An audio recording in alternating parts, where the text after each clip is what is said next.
Now, the oak bark on veins. It used to be, many years ago in my practice, we used a formula that wasn't quite as good as oak bark, but we got it in a tincture. I had to bring it in black market through Canada, but we learned to do the same thing with oak bark that we were doing with that. What we would do at this time was to take now our oak bark, when we make it 7 power, we'll say, or at least 3 power, it gets thick. You take a bristle brush or a camel hair brush, and you paint the legs that are bad with varicosity. Those varicose veins protrude out quite badly. I have seen women's legs that look like the city map of Pittsburgh, Pennsylvania. They just pop out with coloring because of weakness.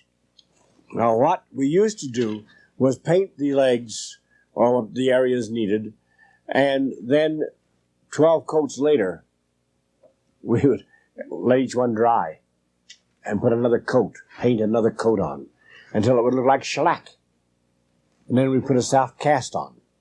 Now, this is just bandages worked on, and leave that bandage on for 2 weeks.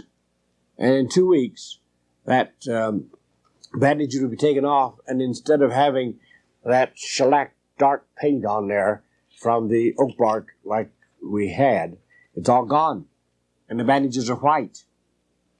The reason they're white, they've absorbed through the skin into the veiny structure because they're high calcium, they're high mineral foods, and they go in and build those veins so that they have more substance. We have used this on people, it's generally women. Women have the babies. Women don't take enough calcium for 2 of them, themselves and the baby, and so it drains the calcium, not from the baby, from the mother. And that's why there is so much varicosity with women. But we had a woman that her legs would ache when they were up. She'd put them down, and for a few minutes, all right, and then they'd start ache, the pressure of the varicose condition. And Mrs. Fisher, one of our students, went over there, and she said, well, I'm going to tell you what I have learned. She said, and now we had learned a new principle. Instead of all this painting, and that's a job. Boy, that's a terrific job waiting for each of these coats to dry and then doing the casting. We take the oak bark tea and put the flannel in it or the cotton wool linen or silk we're going to use and bring it out and sponge it and just wrap it on. Now, if it's the legs, we use cotton or wool, white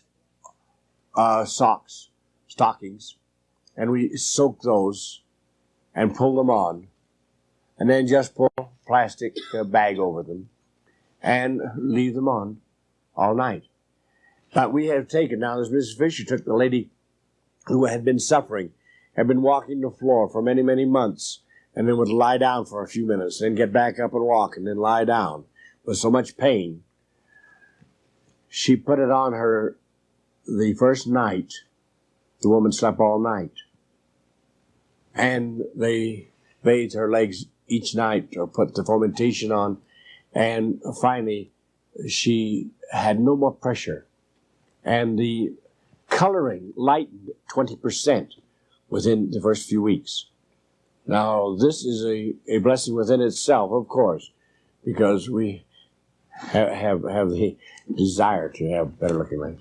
What about spider veins? They're not varicosity, but they're just fine little veins broken all over the legs. This will do the same thing. The reason they're broken is because we have not got enough calcium in the body, and while we're nursing or while we're doing this or that, we are drinking beverages high in sugar, we're eating pastries, we're eating lots of starches, and they leach out the minerals. They leach out the calcium, and they cause this spider vein condition. The sooner we can get rid of this, the better off we are. And it works, folks. And vitamin C deficiency causes that too, spider vein. Can it? I don't know myself. I don't know. Of course, I'm sold on vitamin C. Yes. There's a possibility it can because of the collagen deficiency it will develop with a lack of vitamin C. It will, huh? It'll hold tight and it'll come up to the surface as it breaks. All right.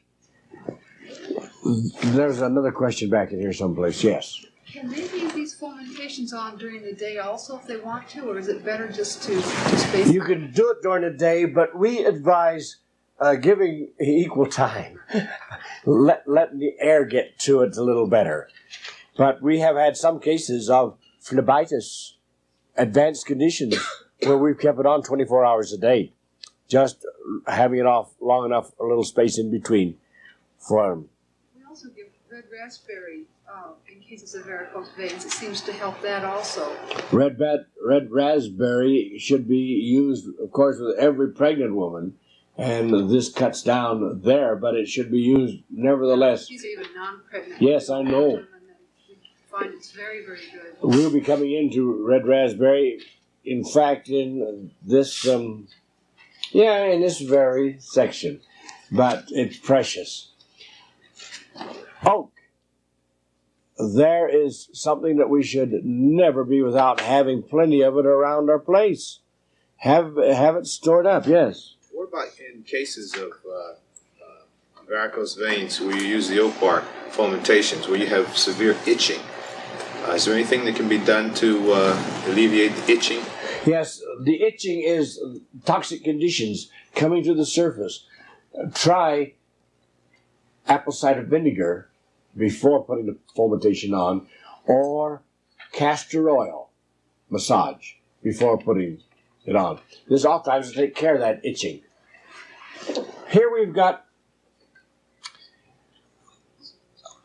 some things with oak bark that are amazing. The good Lord works with it in such a way that sometimes we wonder about it.